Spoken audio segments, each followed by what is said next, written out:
Magandang araw sa inyong lahat, sa ating mga kamag-aral at sa lahat ng nakikinig.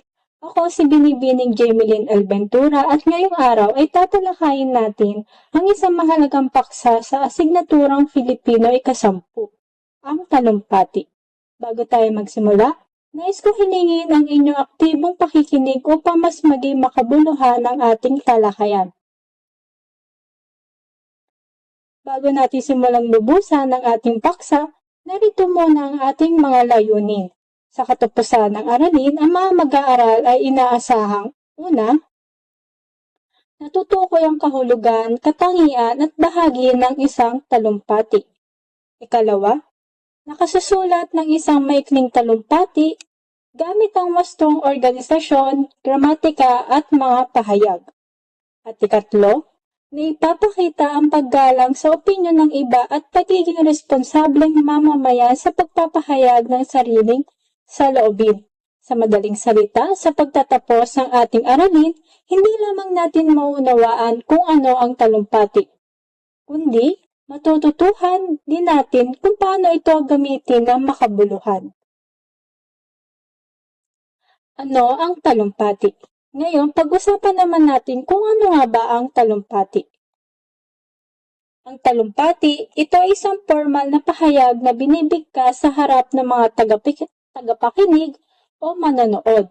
Ginagamit ito upang magbigay ng impormasyon, magpahayag ng damdamin o magbahagi ng pananaw tungkol sa isang paksa. Ibig sabihin, kapag tayo ay nagsasalita sa harap ng maraming tao, na may layunin at organisadong idea, maaari itong maituring na isang talumpati.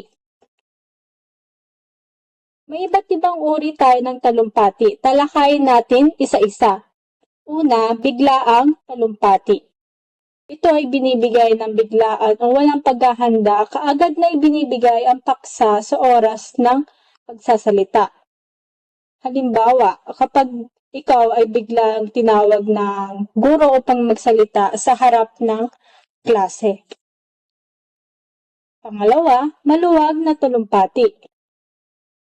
Ito ay sinasagawa ng biglaan, ngunit nagbibigay ng 3 hanggang 5 minutong paghahanda sa magsasalita. Ito naman ay may kaunting oras para maghanda, karaniwan ayun nga, 3 hanggang 5 minuto.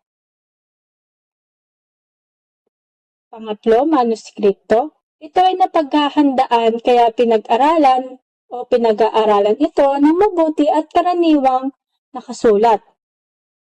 Ito ay pinaghahandaan ng mabuti, karaniwan itong ginagamit sa formal na okasyon. At panghuli, isa na ulong talumpati. Ito ay mahusay na pinag-aralan at inihanda bago bigkasin. Nangangailangan ito ng puspusang pagsasanay sa pagsasaulo. Dito naman, ito ay kinakabisado ng tagapagsalita at nangangailangan ng matinding pagsasanay. Makikita natin na iba't iba ang uri ng talumpati depende sa sitwasyon at layunin ng pagsasalita. Sunod, layunin ng talumpati. Bakit nga ba tayo gumagawa ng talumpati? May 3 pangunahing layunin ito. Una, manghikayat. Sa manghikayat dito, upang manghikayat ang mga tao na sumasang-ayon sa isang idea. Ikalawa, magbigay ng malinaw na detalye o impormasyon. Dito upang magbahagi ng kaalaman o detalye tungkol sa isang paksa. Ikatlo, magtaguyod ng pagkakaisa sa lipunan upang pag-isahin ng mga tao sa isang layunin o adhikain. Kaya hindi lamang basta tayo nagsasalita ng talumpati, kundi may malinaw itong layunin. Sunod, mga dapat isaalang-alang sa pagtatalumpati. Bago tayo gumawa o magbigay ng talumpati, may ilang bagay tayong dapat isaalang-alang. Una, layunin ng okasyon. Dito, bakit nga ba ginaganap ang isang programa? Kalawa, layunin ng talumpati. Ano ba ang iyong gustong iparating? Pangatlo, manonood. Sino ba ang iyong kausap o tagapakinig? At ang ika-4, tagpuan, saan ba ito gaganapin? Mahalaga ang mga ito upang maging angkop at epektibo ang ating talumpati. Sunod, gabay sa pagsusulat ng talumpati. Narito naman ang ilang gabay sa pagsulat ng talumpati. Una, piliin ang pinakamahalagang idea. Pangalawa, magsulat kung paano ka nagsasalita. Ikaw ba ay natural lamang ang magsalita? Pangatlo, ikatlo, gumamit ng konkretong salita at halimbawa. Upang dito naman, para mas maintindihan ng tagapakinig. Pang-apat o panghuli, tiyaking tumpak ang mga ebidensya at datos na ginagamit. Sa pamamagitan nito, magiging kapani-kapaniwala at organisado ang iyong talumpati. Lalo na kung gagamit kayo ng mga katulad nito, tiyak na ebidensya at datos na ginagamit. Halimbawa na lamang nito ay yung mga batas, ganon. Para mas tumibay ang inyong pagtalumpati. Ngayon naman, pag-usapan naman natin ang bahagi ng talumpati. Ang una ay introduction o panimula. Ito ang panimulang bahagi ng talumpati. Layunin nitong ihanda ang mga tagapakinig sa paksang tatalakayin. Dito kinukuha ang kanilang atensyon.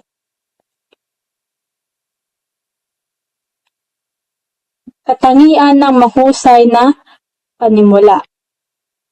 Una, napupukaw ang damdamin at isipan ng tagapakinig. Pangalawa, naipapakilala na malinaw ang paksa. Pangatlo, naihahanda ang tagapakinig sa talakayan. Ang panghuli, katapusan o conclusion.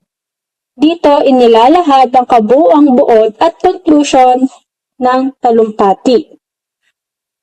Mahalaga ang conclusion dahil ito ang huling mensaheng maalala ng tagapakinig.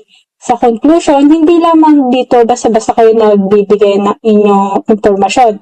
Pwede kayo mag-iwan ng isang katanungan o depende sa inyo kung ilan upang mas manghikayat kayo sa inyong talumpati. Pwede naman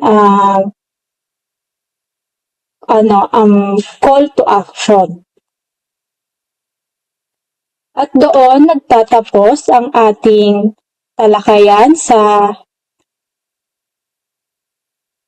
talumpati. Umaasa ako may mga bago kayo natutuhan at magagamit ninyo ito, hindi lamang sa loob ng silid-aralan, kundi maging sa pagpapahayag ng inyong sariling opinyon at paninindigan sa tunay na buhay.